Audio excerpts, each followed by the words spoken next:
Salam sejahtera Malaysia, denyut nadi suara rakyat bergema di channel ini. Jangan lupa tekan butang subscribe, like dan share. Malaysia kita punya, cintai Malaysiaku, kita jaga kita.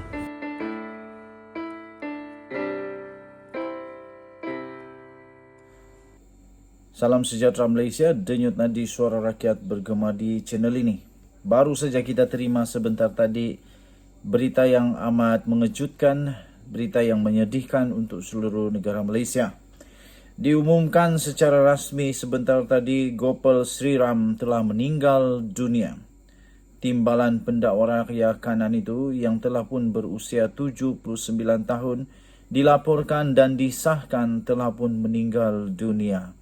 Gopal Sriram iaitu seorang pendakwa raya dan beliau adalah timbalan pendakwa raya yang memang terkenal di seluruh Malaysia, terutama mengenai dengan kes-kes Rosmah Mansor, Najib Razak, dan beliau telah diumumkan secara rasmi Gopal Sriram meninggal dunia sebentar tadi. Dengan itu tuan-tuan dan puan-puan yang dihormati sekalian, kita mengharapkan supaya keluarga mereka akan terus tabah dan segala urusan dapat dipermudahkan. Timbalan pendakwa raya kanan iaitu Gopal Sriram dilaporkan dan disahkan telah meninggal dunia pada usia 79 tahun sebentar tadi. Perkara itu telah disahkan oleh Timbalan Pendakwa Raya dan Jabatan Peguam Negara kepada Malaysia kini.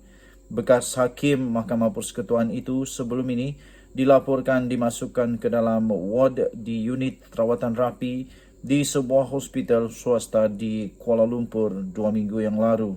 Dan sebentar tadi, baru saja 16 minit yang lalu kita terima berita ini. Baru saja sebentar tadi dilaporkan dan disahkan Gopal Sriram telah pun meninggal dunia.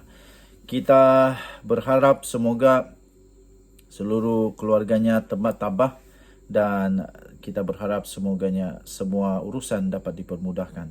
Kita jumpa lagi denyut nadi suara rakyat bergema di channel ini. Bye-bye. Salam sejahtera Malaysia, denyut nadi suara rakyat bergema di channel ini. Selamat petang. Terima kasih diucapkan kepada semua yang sudah tekan butang subscribe, like dan share. Dan bilion terima kasih. Saya bagi apa sajalah. Terima kasih kepada bilion, kepada semua yang sudah jadi member dalam channel ini. Anda sangat-sangat special di dalam channel ini kerana anda menjadi member. Kerana itu kita akan memberikan anda t-shirt ini. T-shirt ini yang sangat cantik. Jadi kita membuat panggilan kepada member kita yang sudah terpilih untuk pengantaran kedua bagi t-shirt yang cantik ini, yang sangat-sangat cantik ini, iaitu The Twin TV punya official t-shirt. Anda boleh dapatkan ini secara percuma. Dan bagi yang belum lagi tekan subscribe, silalah tekan butang subscribe. Yang belum lagi jadi member, sila tekan member, jadi member, kerana kita akan berikan anda baju ini secara percuma. Kerana itu kita memanggil member yang sudah terpilih kali ini, Nuing Runggom. Di sini saya berikan namanya. Sila hubungi The Twin TV, sila hubungi Telegram The Twin TV dan Twitter The Twin TV untuk kita dapat berhubung. Baik, apa persamaan di antara Khairi Jamaluddin dan juga Najib Tun Razak?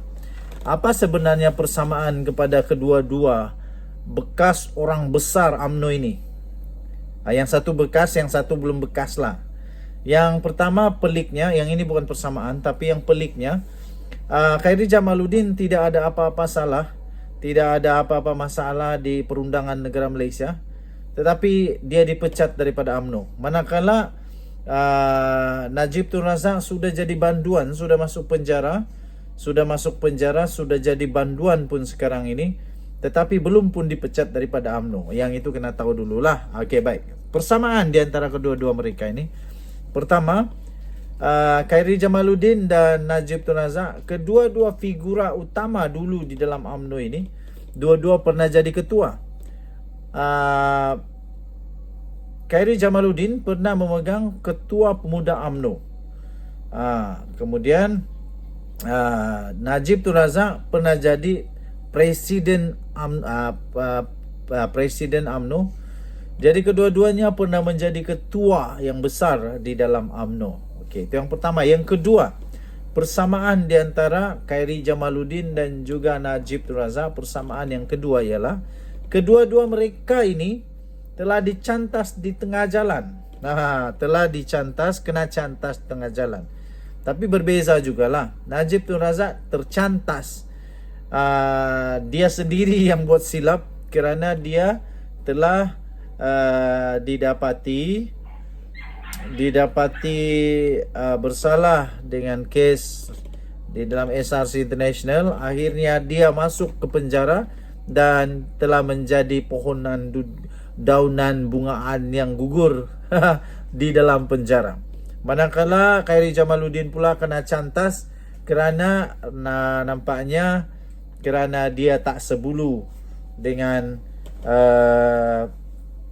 kepimpinan Zahid Hamidi, dan dia juga didakwa telah memfitnah dengan tentang pemilih import itu. Seterusnya, apalagi persamaan di antara Khairi Jamaluddin dan Najib Tun Razak ialah kedua-dua mereka ini telah mendapat masalah ataupun telah pun dicantas ketika Zahid Hamidi ada kuasa besar. Bukan nak kata ini salah Zahid, tidak. Tapi kita hanya beritahu saja kedua-duanya berlaku ketika Zahid ada kuasa besar. Jadi ini kebetulan sajalah, kebetulan saja. Tetapi apa boleh buat, kebetulan itu betul-betul waktu itu ada. Jadi ketika Zahid Hamidi menjadi timbalan Perdana Menteri Malaysia, ketika itu jugalah Najib Tun Razak telah mengalami nasib yang amat buruk, kalah PRU, dan seterusnya dia pula didakwa di mahkamah, dan seterusnya ketika Zahid Hamidi jadi presiden UMNO, dia pula masuk penjara. Jadi ketika jadi presiden UMNO juga, Khairi Jamaluddin juga telah dipecat, dibuang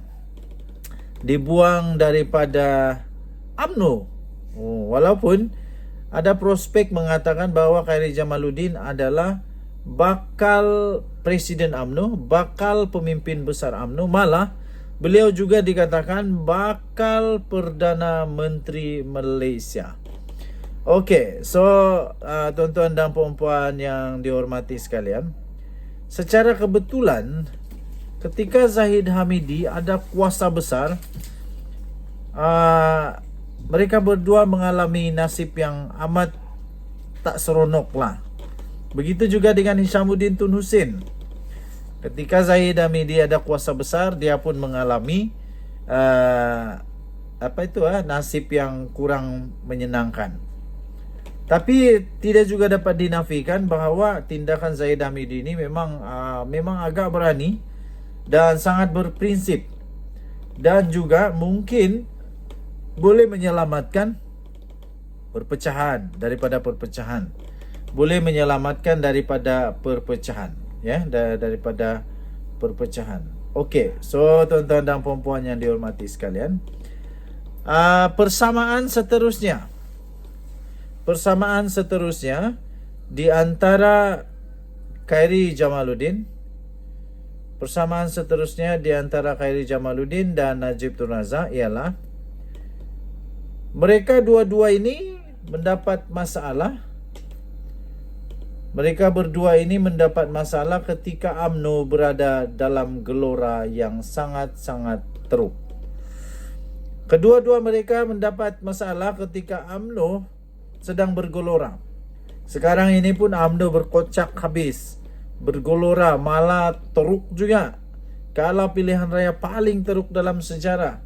Dan seterusnya mereka pula terpaksa bersama dengan DAP dan PKR yang selama ini menjadi musuh ketat mereka. Lepas itu ramai orang sokong, ramai tidak sokong, ramai suka, ramai tidak suka. Itu pun berlaku. Tetapi waktu itu jugalah diorang dua-dua dalam masalah. Okey, jadi kebetulan saja agaknya mereka mempunyai persamaan yang sama ini. Jadi harap-harap selepas ini semuanya akan okey-okey saja. Harap-harap UMNO dalam keadaan landasan yang baik dalam mereka memperbaiki semula, dalam mereka dapat membangun semula UMNO yang hampir musnah. Kita jumpa lagi, bye-bye.